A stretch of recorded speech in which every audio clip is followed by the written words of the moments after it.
What's going on, Blerds, Nerds, and everybody in between? It's your boy, Sensei of the Syndicate, here with another episode of With the BS. And today, I got my longtime member of the League of Extraordinary Gentlemen. Ladies and gentlemen, he made his return back, the prodigal son. Detailer, how you doing today? I'm doing all right. How about you? How you doing, man? Man, enjoyed a good Father's Day. First of all, I want to say Happy Absolutely. Father's Day to you and all the rest of the fathers around here. Did you do anything fun?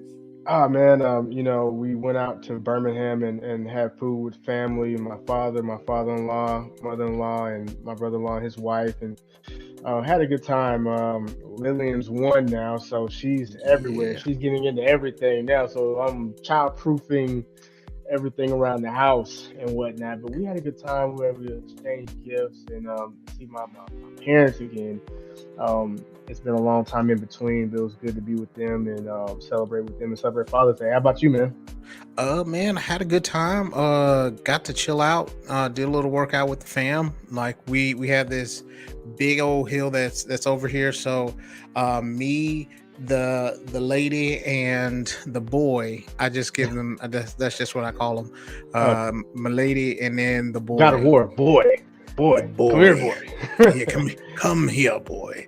So Right. yeah, we kicked it, we chilled. I got to go to the comic book shop. I got Mm. this dope comic. Hold on. It is the What If Miles Mm. Morales was Thor. Yeah, I So saw some of that on Instagram, man. It looks dope, man. yeah, man, it's a really nice mix of like Thor's story mixed with like Miles Morales' story. So Loki's not, his brother Mm-hmm. or his half brother. It's his uncle, Mm. and it's called, almost like a Lion King story, but Mm. it's really really good, man. I enjoyed it.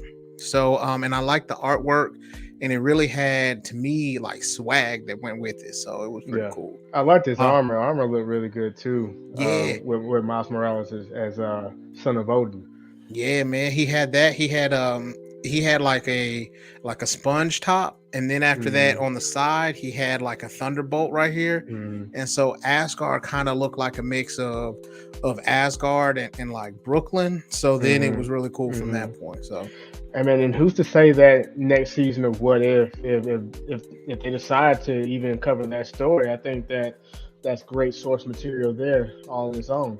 absolutely, man. So but since it's Father's Day, I gotta ask you a question. So who do you think, if you have like three comic book um or any comic book movie, who are the Mhm. top dads that you have when you think about with Father's Day?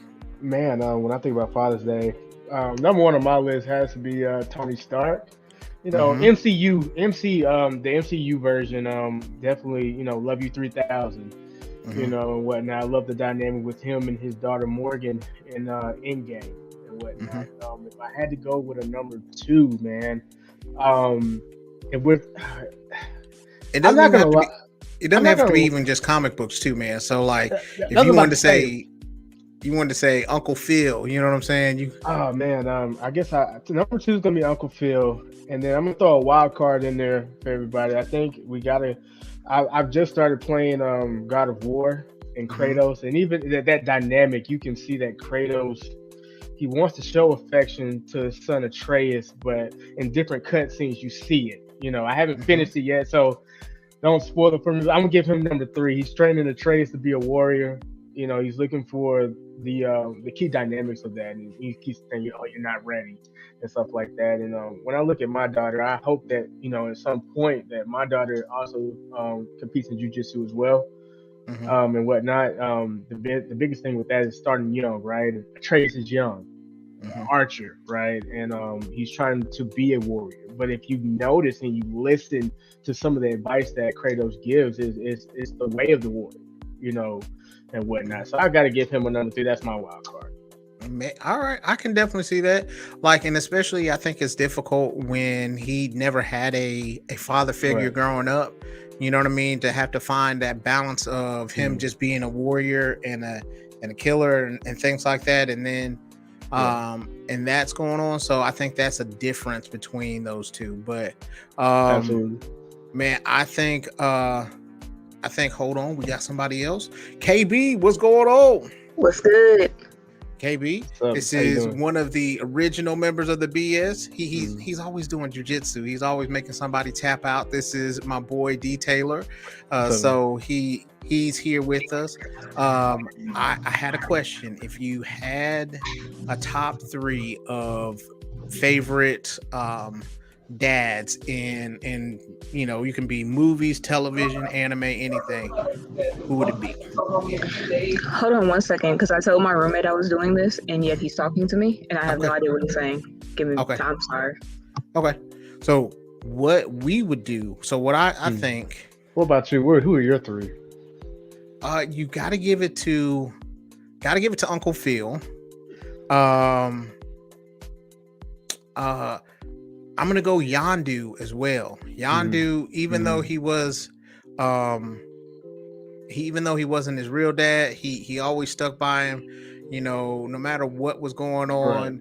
Right. Quill always had something that he was planning, scheming, and Yondu was getting him out of it. Right. And then let me think. Let me see one more, because I had a list of people, so I'm looking in my stuff real quick. I'm going to say this is a crazy one too, and it's kind of like your wild card. It's Vegeta, because Vegeta, although he's tough on his kids, like he's tough on Trunks, like he's really wants the best for him, and he's knows prideful. That he can strive. Yeah, he can strive to be better. So he knows that he can be a top tier fighter just because of who his father and his lineage is. You know what I mean? And he wants him. Yeah, exactly. And then when eventually they, Bulma and Vegeta have another daughter, and that's Bulla. And Bulla he's just wrapped around Bulla's finger. Low key, it reminds me a little bit of you, because you be all hard sometimes, but then when she comes around, you be like, oh man, you be like, come here. And so, and especially you, the tough jujitsu dude, it's always awesome to see you like that, man. Yeah, man. She's come to the tournament, she's been there, and everything. She's around that atmosphere, but I think one time I had a match and I could hear her crying. I'm not gonna lie, that kind of powered me up a little bit. Yeah. See, yeah, because I've known Dennis since 2005, since we started at A&M. So then he was down the hallway at Hopkins Hall. But as far as that's concerned, man, like I've seen you grow, and I love the fact that you're a dad, man, and it's to suit you really, really well. So appreciate it, man. Same to you, brother. Same to you, man. We go way back, and you taught me a lot of things. You taught me about tranquility. Taught me about assessing the situation, not with emotions, but to be strategic and tactical in some ways as well. And I really appreciate that, man. Yeah, no doubt. So yeah, man. If you had to think about bad examples of KB, you got an example of good dads? I do. Before we even do that, though, just because I joined on later, happy Father's Day to both of you. Nice to meet you. Nice to meet you. So Vegeta's actually on my list, even though he's not a favorite character of mine, and he's like a tough dad, but he was never an absent dad. Even with that whole tournament with Boo and everything, if you watch the way he navigated everything, it was his son that really made him question what he was doing and how he felt with everything. Because remember, he knocked Trunks out. And it was that was just a moment, because it's he didn't regret all those people that got hurt, but he definitely regretted what happened with his kid. Yeah, he was not happy about that one. He was just he's like, I haven't hugged you. And then after that, he hugged him and knocked him out at the same time. And he's like, take him and go. And then the other one, and he kind of falls under the same category as Yondu for me, is he's not really his dad, but it's kind of that mentor role that he took on, and you'll see it come up in a lot of tropes and stuff. Tony Stark for Peter Parker. Okay. In the MCU, for all intents and purposes, with the way that he moved, like that might as well have been his adopted kid. And then you look at like Morgan absolutely adored him, even though we didn't get her very long. And we didn't get a whole lot of their interaction. Like just the way that they interacted together let you know that Tony was a way better father than Howard ever was to him. Exactly. And so those are going to be like, I really don't have a third, but those are definitely my top two. Okay. So if you guys could think about like any of the bad dads, because there's a lot of them. Shout out Tucker. I hate him. He is my least favorite anime character. And there's a lot of bad ones, but no one will ever top Tucker for me. Like, if I could fight a fictional character, it would be him. He would catch these tiny fists. Okay. I hate that man. So, Dennis, you may not know who Tucker is. So, I'm going to explain Tucker to you.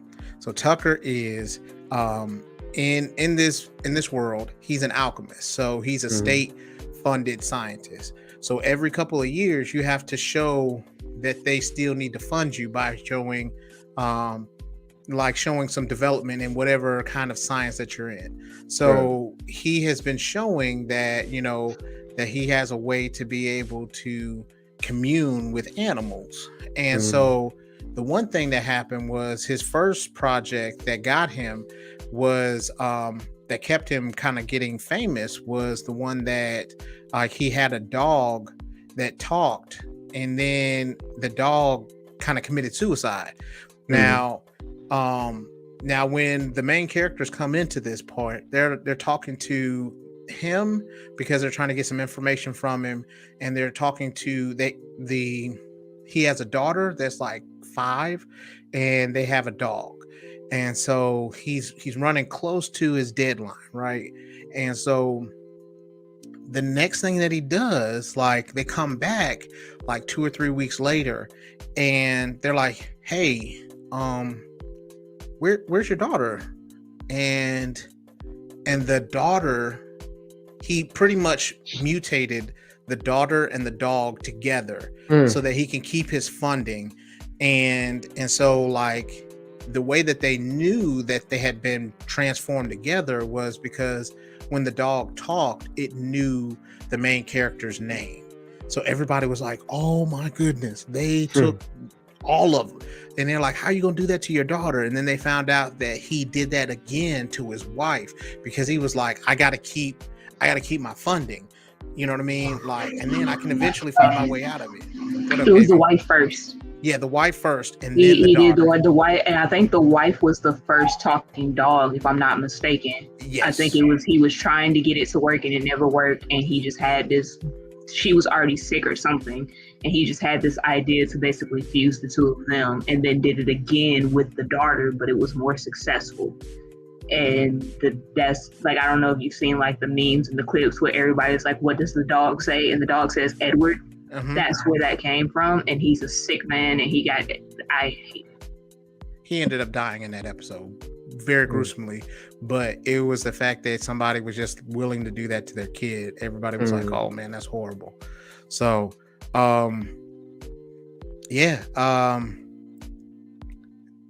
I think one person that's really, really bad as a dad, well, there's like 2 people. So my girl's not gonna like me for this one, but Goku is he's not a real good dad. He dipped out a couple times, right? Not only dipped out, bro, there was one time in Dragon Ball during the Cell saga, like he was fighting Cell, and he was like, "Oh, well, I don't think I'm gonna win. Here, son, go ahead and fight him." So Cell is like a fully grown, I'm gonna call him a man, even though I know he's not a man, but and then after that, transformation. Yeah, man. And he was like, "Oh, okay, cool. Well, here's my 12-year-old." And the 12-year-old was like, "Okay, I can find, I ain't got nothing else to do but to try." And then after that, even worse, he gave Cell a senzu bean to heal up all his injuries. Whose side are you on? Whose side are you on? I gotta go with I'll take it back to the MCU. I gotta go with Ego as a bad father. I gotta go with him, man. Ego was horrible, man. He was purposely having kids so that he could steal their powers or use them in a certain way. I think my number 2, and I gotta take it back to Fresh Prince, Will Smith's actual dad. We all remember that episode. We all remember what happened when he dipped out and head back on the road, and Will Smith was like, "Why he don't love me? You know, why don't he want me? Want me, man? Yeah, absolutely." So those are my 2. I don't really think I got it through. I think both of you guys just hit it on the head for me. I was thinking Goku in my head, but I didn't want to say it. Right? Oh, no, I was like, I started thinking like. There was a couple times, man, he dipped off and Piccolo had to pick up the pieces. So we can actually say Piccolo's a good guy. Odin from MCU is another one. He was actually a terrible father. Like the whole point of adopting Loki and all of that, and then when you go back and look at what happened with Hela, it was like basically you made her into a monster and then hid her because you couldn't stop her and she was more powerful than you, and then you basically were like, Thor, my golden boy, like you're my only chance to not be a terrible trash dad. Like Odin was terrible, and I understand why he was mourned, but I don't get it because he wasn't great and he did not deserve their tears. Well, I mean, here's what I'll say. I think Odin had a part where, you know what I mean, he did some dirt back in his day, you know what I mean? But then, you know, he wanted to, I don't think, now that you put it that way, because I was like, he wasn't never going to let Loki run the, you know. But do you feel like he owned up to his mistakes later on? When we think about the third Thor movie? Did he own up to him? He didn't own up to anything. He hid all of that, and Hela came back to bite him in the ass. And the only reason he told the truth was because of Ragnarok. Like, that's the only reason that man told the truth, was because the truth literally came back to try and punch him in the face. That's true. Like, if not for that, I don't think he would have told what happened. So no, he didn't own up to anything, and his apology was half-assed because he was dying. And bad dad award, Odin. Okay, so I got one that I think will beat everybody. If anybody has seen Invincible, I'm going to say Omni-Man is a horrible dad.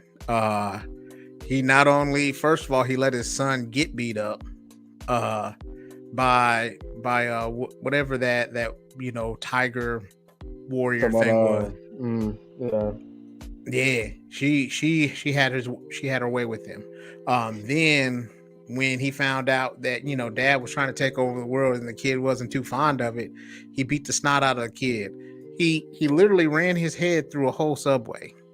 Yeah, that was gruesome. He wasn't eating fresh. I'm sorry, dad jokes. But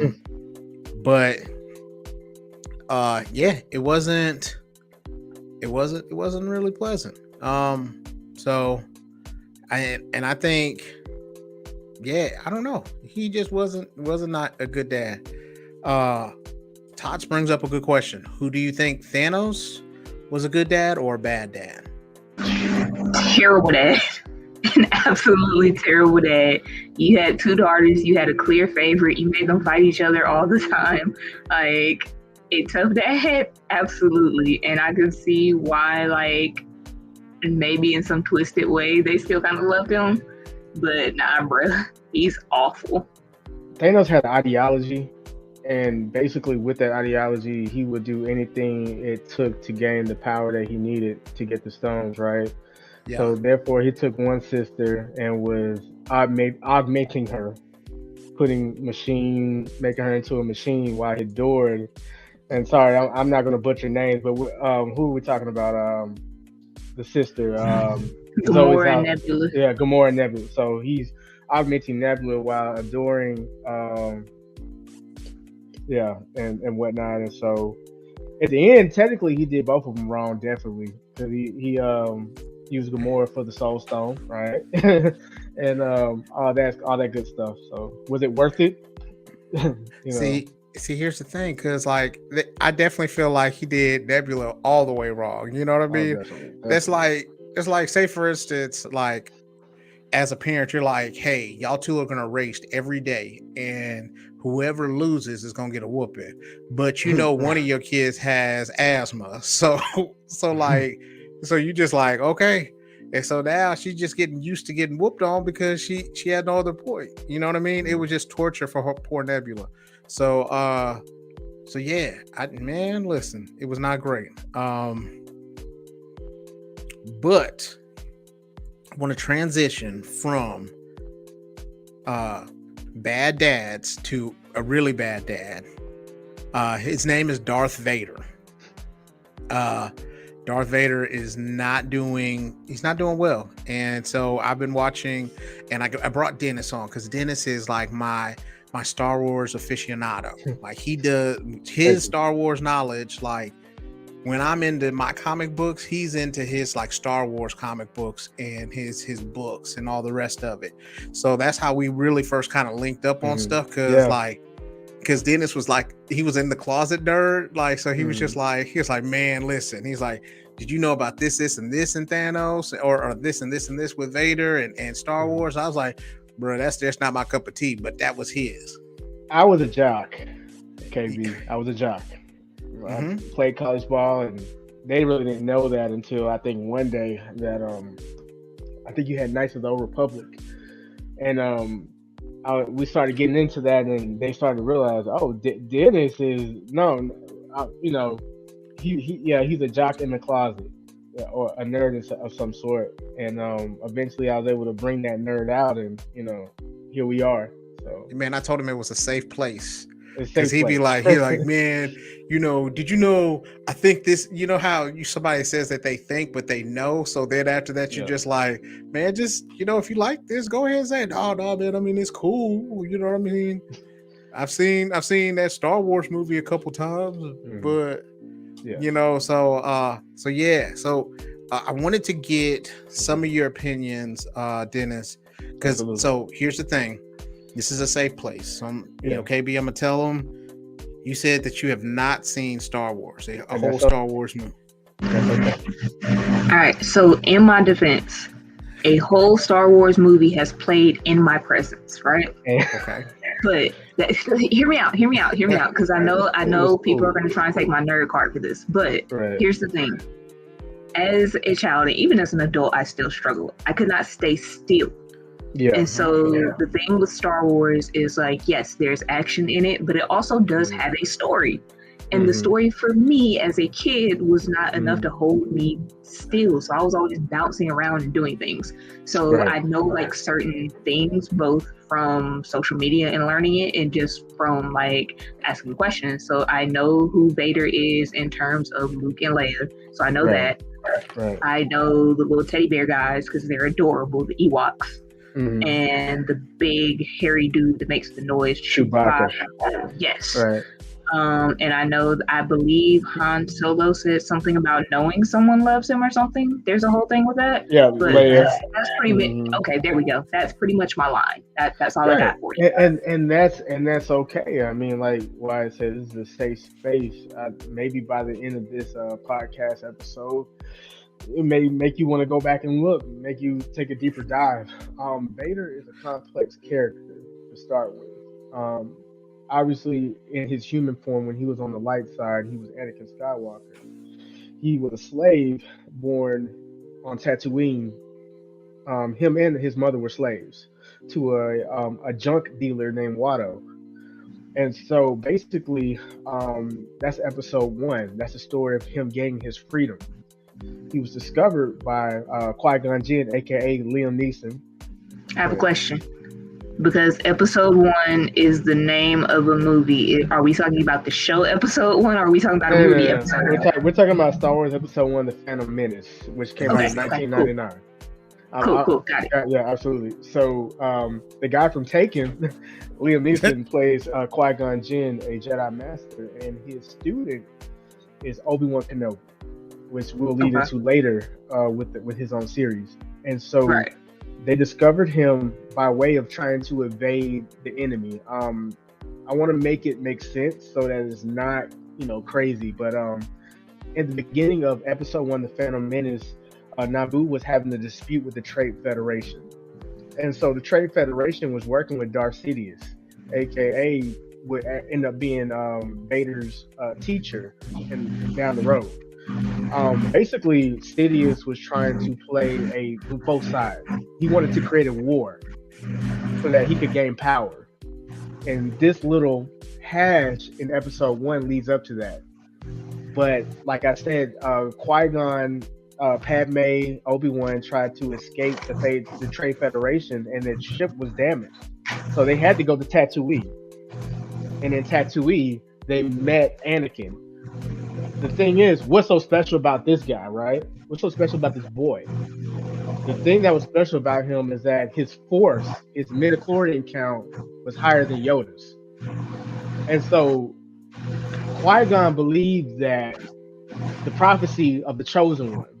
Every movie has a chosen one, right?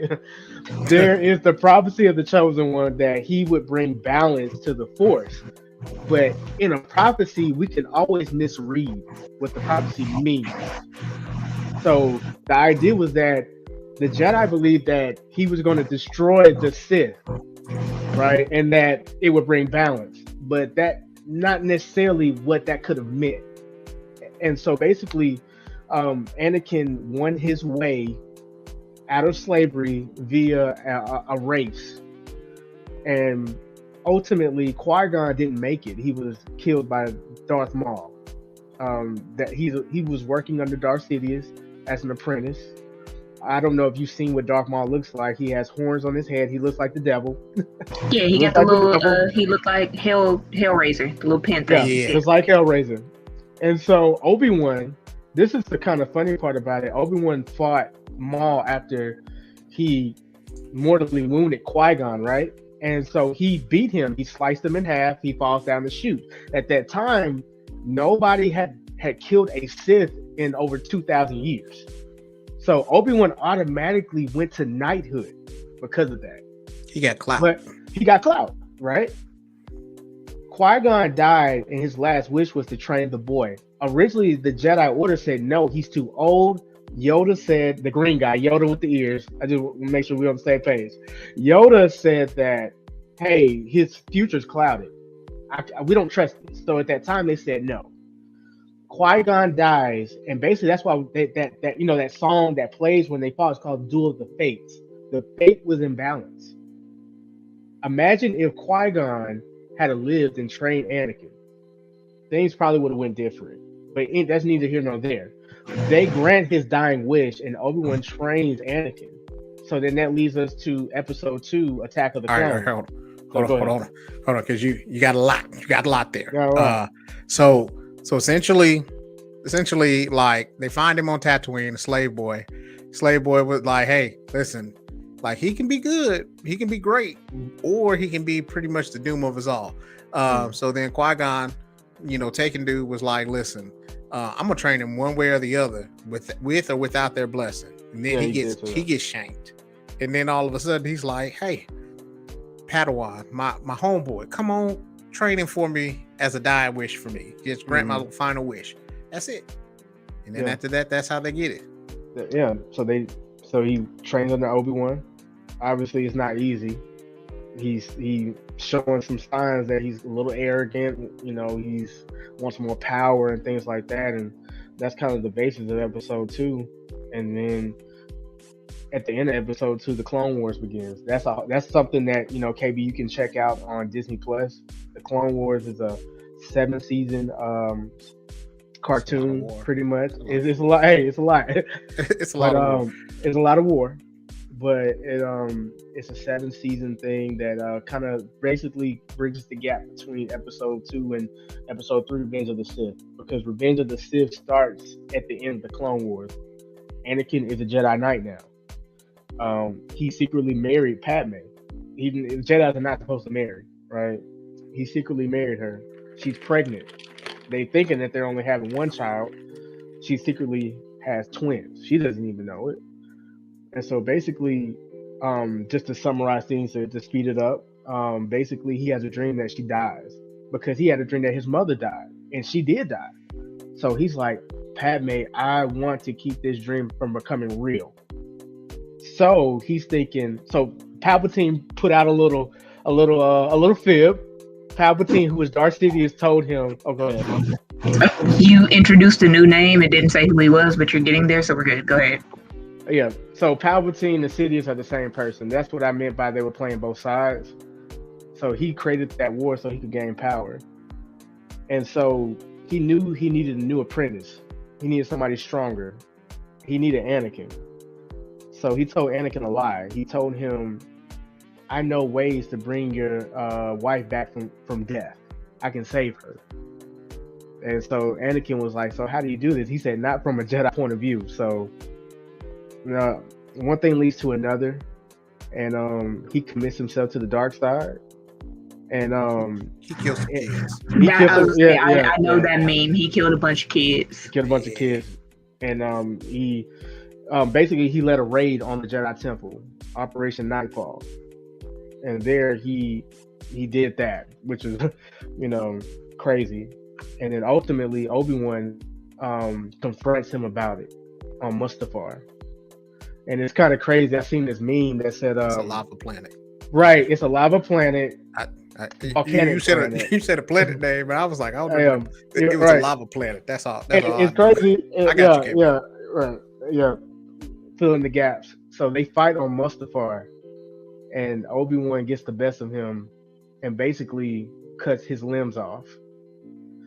And he's so close to the lava both pit, legs Anakin in is, a hand, that he catches on fire. And so Obi-Wan thinks he's dead. This is leading us into the Obi-Wan show. He thinks he's dead. Sidious shows up. He's now like the president of the galaxy now. He's done his bidding. He's the president now. And that's the Palpatine guy, right? That's the Palpatine guy. And he real ugly, right? He's real ugly. Yeah, real ugly. He looked like a California raisin gone bad. Right. Yeah. Absolutely. A white grape. So he pulls up on Mustafar and he says, "Oh, he's still alive." So they take him to Coruscant, and basically his damage is serious. So the only thing that's keeping Anakin alive is his hate for Obi-Wan. Mind you, like I said, Obi-Wan thinks he's dead. He thinks he's gone, and so they put him in the suit. Go ahead, Wyatt. Like you about to say something? No, I just had a burp. No, that was it. I have a question. So is his hate for the man that he betrayed in the first place that keeps him alive? Like, why does he hate him so bad other than the obvious missing limbs? Like, what happened there? So he's mad because he feels like he kept him away from reaching this power. You know what I mean? That like he's in his way from doing that. And so when he got mad, okay, I'm trying not to laugh, but it's funny as shit. So he choked his own wife. And he was like, you made me do that. I didn't mean to do that. And so then he blames him because he was told that his wife had died from him being in a rage, and he killed his wife in a rage. So when he's finally Darth Vader and they put him together as Darth Vader, Palpatine or Sidious comes and tells him, "Oh, in your rage, you killed your wife." He sold him that lie so that can make him even worse. Like I said, he sold him the lie that he could bring her back from the dead, and then turn around and said that. And so now he's just a vessel of the dark side. His allegiance is to Palpatine. He has no one else, and he's in that situation. And so they agreed. So and then Padme, she does die. She died in childbirth, and so she has the twins, Luke and Leia. And so there's an agreement amongst Yoda, and I'm gonna say another character, Leia's stepdad, which would be Bail Organa. That's how she gets her last name. He is a senator from a planet called Alderaan. Nice looking planet, beautiful. Looks very futuristic. And Obi-Wan's there too. They're having a meeting. They said we need to separate the children so that the Sith do not sense their presence, because if two of them. They got force. They got the force. So if two of them together, they're gonna hit the radar. Right. And they could take them and do what they want with them. And so basically, mind you, thinking that Vader is dead, they took the boy Luke to Tatooine. They took Leia because Bail and his wife always wanted a daughter. They always wanted a girl, so they adopted Leia. They took Leia to Alderaan, and that was it. And then the show, and I'll let you, do your thing. That I'm done there for the moment.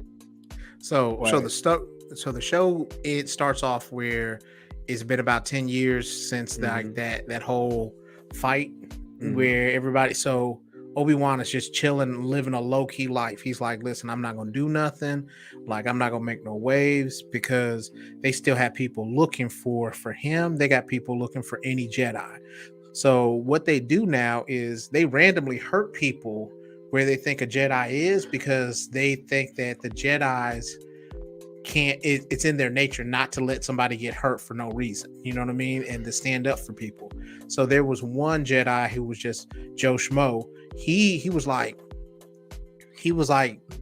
a bar, and and the Inquisitor's like, hey, I know that somebody helped you the last time, that's, you were getting picked on and bullied, and this, somebody with these force powers came and they went ahead and helped you. So she's like, well, let's see if that'll happen again. She throws a knife at him, and the Jedi stops the knife. He gives his whole position away, because they didn't know where he was. So then after that, they go hunting him, and they're all the whole time they're just looking for Obi-Wan, because Vader's like, I want him. I don't care who else. I don't care what else happens. I want him. So I'll explain. I'll give you a reference. This is 10 years, right? And so actually you can access Marvel when Disney made the acquisition to Star Wars, Lucasfilm Star Wars, they came out with a comic. Marvel came out with a comic called Darth Vader Issue 1. And basically it takes place pretty much maybe a year or 6 months after the Revenge of the Sith. And that can kind of help you to see what's going on with the Obi-Wan show.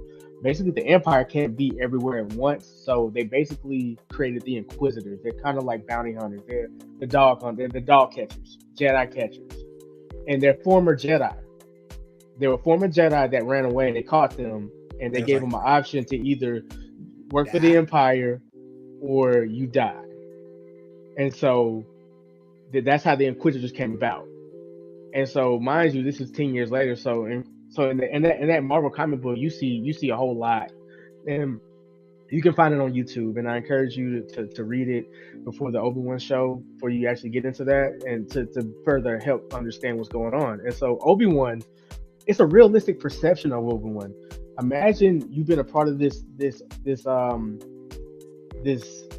origin, this group, of people that do good in the galaxy, and all of that is taken away. So then you got PTSD. You're through. He's basically turned himself away from the Force. He's working as a butcher now. That's it. He believes the war is over. Everything is lost. I'm just gonna watch over the boy. That's the last mission that Yoda gave me. That's what I'm gonna do. I'm gonna train him. When really the galaxy needs Obi-Wan. He has to get back into the fight. And so this situation with the Inquisitors looking for him has brought him back into the fray, ultimately. He didn't want to do it until Leia gets kidnapped. And therefore, he needs to get back in the game. He's scared. You see the Jedi came looking for help. He ran into that guy at the bar. And he was like, you just need to leave it alone and get away. And that's the cool part about the Marvel comics, because they talk about that. They talk about Jedi that escaped, they got married, they had families, and it did not matter to Vader. Vader went right after them. It was funny because like the dude was like, help me. They on my back. They looking for me. I don't know what to do. Obi-Wan was like, no, I ain't got nothing for you. I ain't got nothing for you. Hey. So KB, it's a good story about how like he doesn't want to be in the fight at all. And so throughout this whole time, like he finds out that Obi-Wan or that Anakin is alive. And he's like, what? He's like, I thought now he's getting the shakes. Like I'm not gonna lie. Dennis, to me, it sounded like the bitch was leaking out of him. And it's funny that you say that. Technically, nobody knew Anakin was Vader in the Empire. Nobody knew that. For some reason, the third sister, she knew that. And we'll talk about that a little later, but she knew that he was Anakin at one point.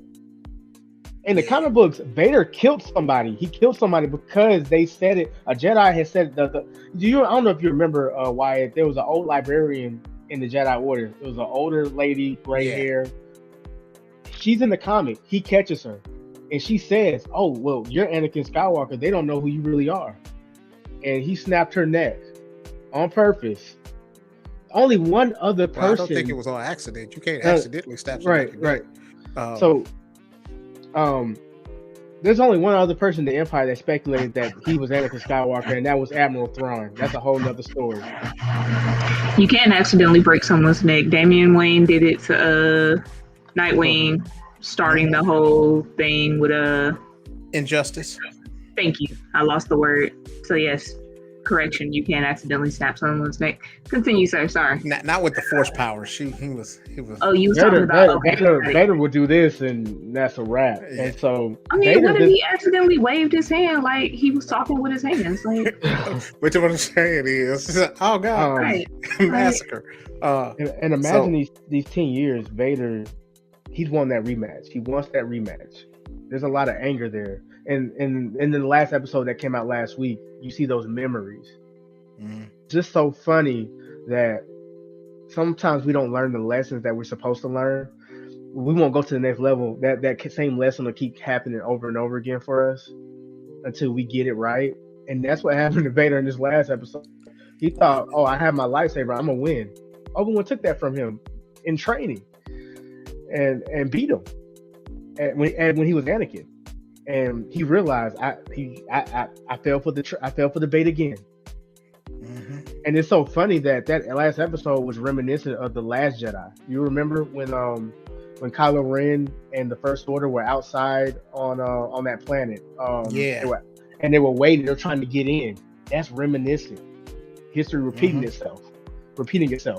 They're trying to get in, and basically Obi-Wan did kind of what Luke did and created a diversion so that they could escape. Yeah, so all this whole time, like, rather than facing, Darth Vader again, Obi-Wan was like, I don't want no smoke. I don't want it at all. Like there was one episode where they're in the mine. They're in these, like, it's like a quarry. And so Vader found him. And he's like, Obi-Wan, where are you? And like Vader clicked on his lightsaber. He's like, let's go. Obi-Wan looked at his lightsaber, looked at Vader again, and ran. I gotta go. Yeah. Vader. Go ahead. Yeah, and then Vader then was like, he was running from him. And so the whole time, eventually he turned on the lightsaber. He's looking around. He don't want it. And then Vader gets a little bit of his revenge. Vader then takes him, starts a fire, and force drags him through the fire. He's like, you see how this feels? It's not pretty. He's like, oh, we're not done though. So I'm gonna go ahead and show you what you did and what you caused me. The fun thing about Vader is that he had to change his lightsaber game up after he lost his limbs. Anakin was more agile. You can even watch in that flashback, he's more agile. He twists, turns, lightsaber behind the back. Vader has to fight. Hey, he has to use power. And you saw that, like, he was holding his lightsaber with one hand against Obi-Wan, and Obi-Wan, he was weak. He said the years have made you weak. Obi-Wan hasn't been lightsaber training for 10 years, pretty much. He's been chilling. Mind you, Vader has been working in the dark arts, the dark side, repeatedly. And, Palpatine plays mind games, too. So he's messing with him, doing all kind of stuff to him. Hence the comics. And so he fights now with his lightsaber. He fights more with power than agility. So he got the best of Obi-Wan. That's why I really can't wait for next week. That's rematch. The last week, right? Yeah, the rematch on Mustafar. Everybody's waiting for that one. I think now he's had an awakening. Obi-Wan is back in the fight. He realizes that he just can't be alone and hide on Tatooine, that the galaxy needs him. I'm hoping that we may see an appearance by Qui-Gon, by his spirit, because that was the other training that Obi-Wan was doing on Tatooine, was learning how to basically have a mortal life, to become a Force ghost. And to explain to KB, a Force, basically Jedi who have been on the light side, that have done right, that have done good, Qui-Gon was the first to do it. The guy we just mentioned earlier, he was the first to basically transcend the physical realm, to have his spirit, to move throughout space or whatever. And so that's what Obi-Wan right now is learning how to do. and whatnot. And hopefully, I'm hoping that Besides this running. last, besides running, he can disappear. But no, that means death. So I don't want to confuse anybody that's watching the Blerd Syndicate right now. But that's also his other training, as well as Yoda's. And so, They couldn't do nothing else, so they can do nothing else. So yeah, I had to sit there and do this. But hopefully, we see him back in the fight. And you notice he calls out for Qui-Gon in like the first couple episodes when he's on the run, when he's being attacked and endangered. He's calling out for Master. Where are you? He's looking for him. And so hopefully we may be able to see that in the next in the last episode. So it's been a fun ride. I like how they put it together. I like the third sister. I like that dynamic of it, and and whatnot. I like all the characters, man. I think they're all awesome. Yeah. Well, go ahead, KB. I was gonna ask who the third sister is related to and where are the other two siblings, but never mind. It's they're just given like a relation, so they're like the third sister. So they're all just a part of the Inquisitor group. So she's just hunting them. So we're not gonna give away everything because like we want to have one of these episodes or something where somebody can be able to talk or see the show for themselves because there's a major reveal that happens. But it has a lot. It has a lot to do with how things went down with Anakin, with Darth Vader, and his whole life. So it's a really good, really good episode. But I don't understand. This is one thing that we can talk about. So the third sister, she got a lot of hate, but her character honestly was one of the best characters that they had. Like she's going after Obi Wan for her own separate reason, and she's a really well developed character. Like she's really driven, KB, where she's like, listen, I'm going to do this. Like she was the one that decided to kidnap Princess Leia just because she was like, that's going to bring Obi-Wan out. And Obi-Wan, and she's like, I just want to be able to get recognized by Vader. So because I want to get recognized by Vader, I need to go ahead and capture Obi-Wan. So then after that, I can be able to be top dog. And so she's really driven. She's like cerebral. You can really, even if you don't watch a whole lot of Star Wars, you can appreciate her drive. D. Taylor, do you know why she got so much hate by? Yeah, I do. And it correlates with the game that came out last year, Fallen Order, that deals with an Inquisitor as well. What it is that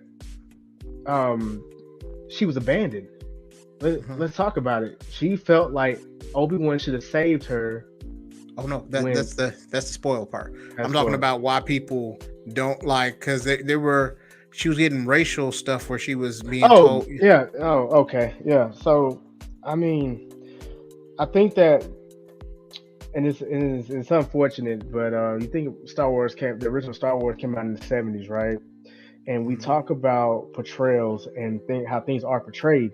You think about it, and somebody pointed this out. I was sent a clip from somebody on Instagram, and they talked about, Star Wars got its first major black character in Empire Strikes Back, which was Billy D. Williams. But what was his character though? He was a scoundrel. He was a finesser, right? And they were fine with that, and that was whatever. And then they went back to the prequels, and then you had Mace Windu. Mace Windu was a stickler to follow the rules, and it was funny. Nobody really had too much of an issue with him, but then they turned around and they did the new trilogy with John Boyega as Finn, and we saw how that played out.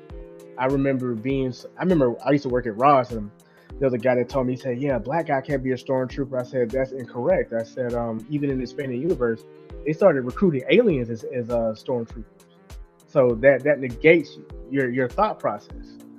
When they had Finn in there, he had the lightsaber and everything, so they really diminished his character through every right. So the Force Awakens was like, okay, cool, dude. He got, we saw the posters. He got the lightsaber. We're excited. We're ready to let's go, right? all to find out that they kind of played him. They played him at the end. He was chasing after Rey. To the left. Yeah, right. Really to the left. And then Ryan Johnson, he's not welcome in our household. Just kidding.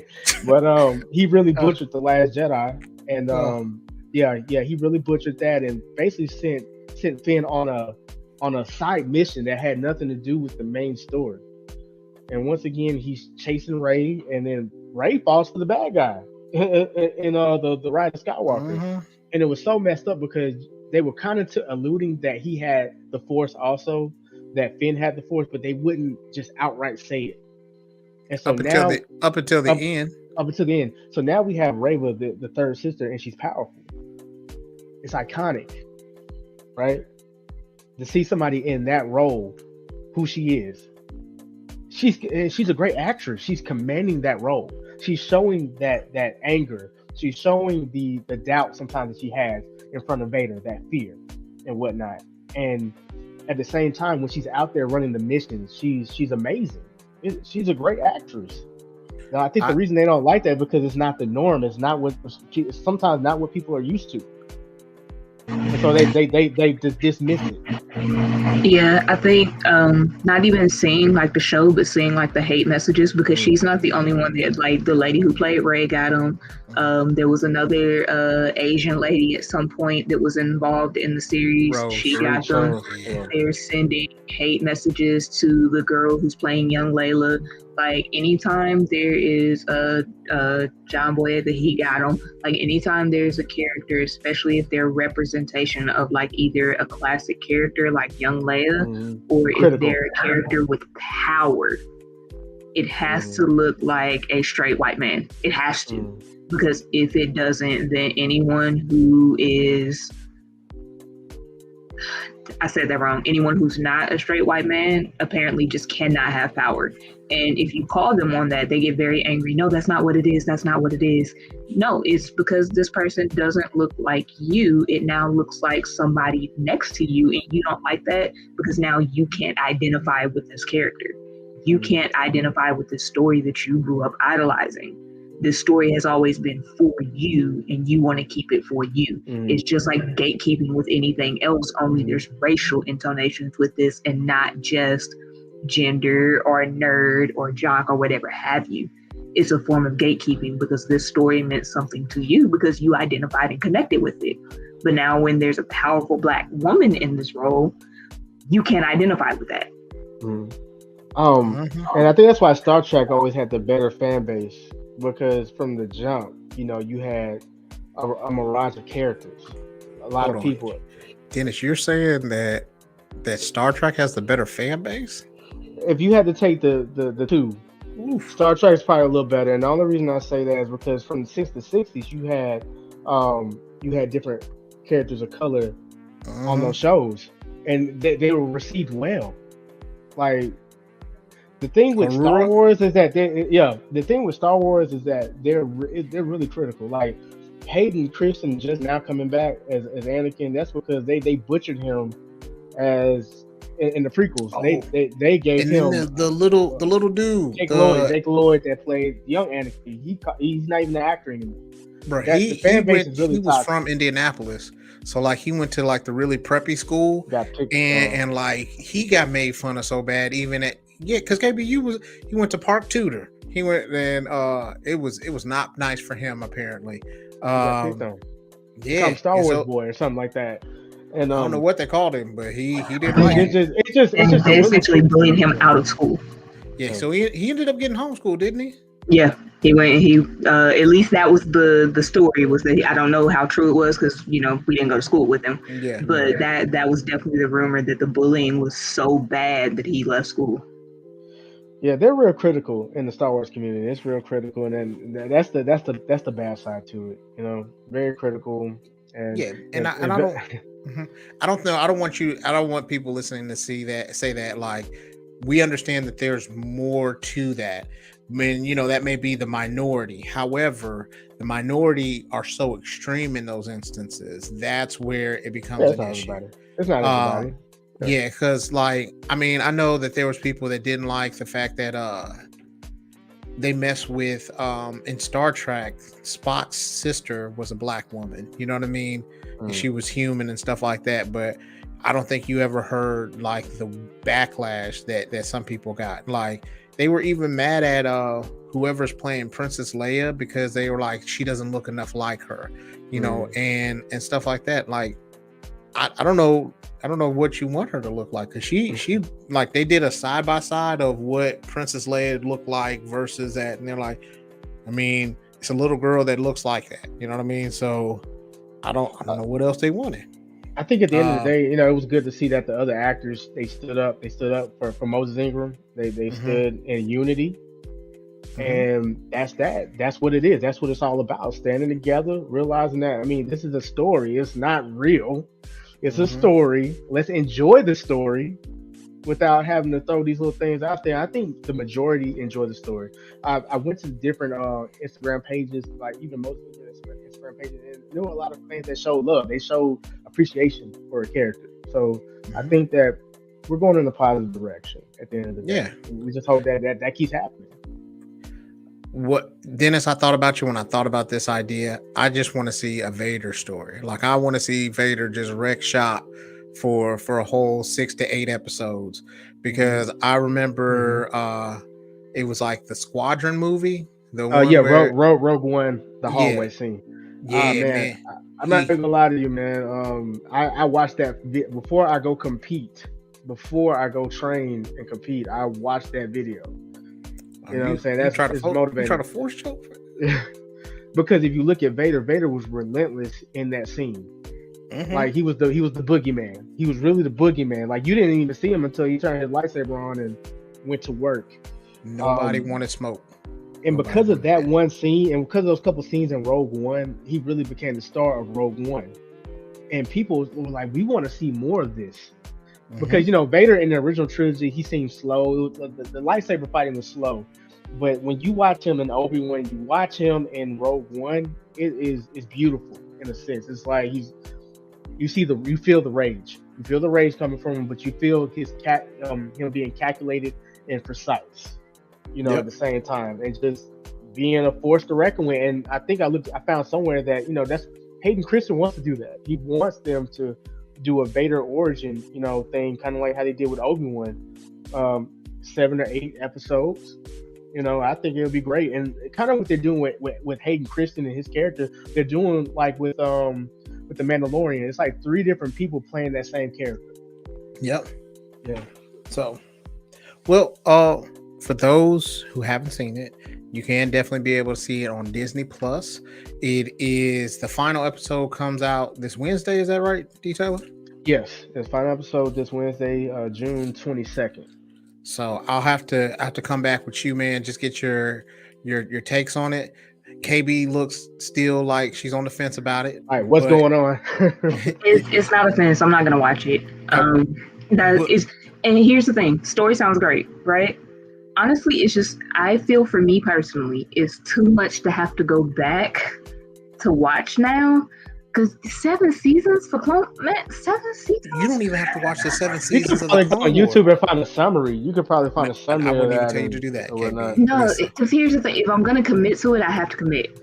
Well, she does need to watch it, because if you think about A New Hope, Leia mentions like, "Hey, you served with my father in the Clone Wars." She could watch. She could just watch the. So here's what they did on the first episode. They kind of gave you a summary of here's what happened up until this point, so that you don't have to watch everything. But I see that look in your face, so you're not gonna do it, because I know because if I start it, I got to do the whole thing. I got to commit to it. Because if I'm a big rabbit hole, I'm not gonna lie to you. And that's why I'm not doing it. 9 movies, 7 seasons of Clone Wars. Yeah. Then after that, you can always go to the Bad Batch, which is another whole season. That's all another thing, yeah. And then it's a lot, and it is. And then you got the shoot-offs, but I would watch a Darth Vader story though, because I'm gonna be honest with you. I'm here for rage, chaos, pettiness, vengeance, and animosity. Like that is what my whole life. I feel like that's my life force. So I would watch a Vader movie. I really would. You know what? Don't even watch the movies. Just the comic book I was telling you about, Vader Marvel issue #1. Take a look at that and see what you think. And if you like it, keep going. If you don't, hey, put it down and focus on something else. Because I do like that one. There, Yeah, he got it's sent great. on a lot. Dennis got me into it, so he got sent on a lot of different missions. He had to fight different other people who were Yeah. Sith. He got to fight other people that were different Jedi. So he had a lot of stuff that he had to work through. He had to earn his red lightsaber, pretty much. He had to earn it. Like, I don't think he really needed to do all that much, but he did. It wasn't necessary for him to do all that much, but the colors matter, right? The colors matter, and that's why I'm saying this matters, because of what I don't want to spoil it away or give it away, but it's very symbolic when he does what he does to make the lightsaber red, because then you see certain flashbacks, you see what made him who he is now. He's bending it to his will. That's essentially. That's it, and that's what he did. Beautifully put. So yeah. So D-Taylor, you got anything that you want to share with the world? Not much, man. Just continuing to train, continuing to get ready for more tournaments, keep going. The team, we're just going to continue to train and work hard and just try to end 2022 with a bang and then make goals for next year. So that's what's up. We're just going to keep rolling and keep working. Sweet. KB, anything new with you?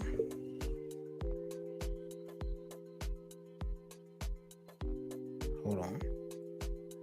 Sorry, I muted my mic so there would be no feedback, and then it decided it didn't want to unmute.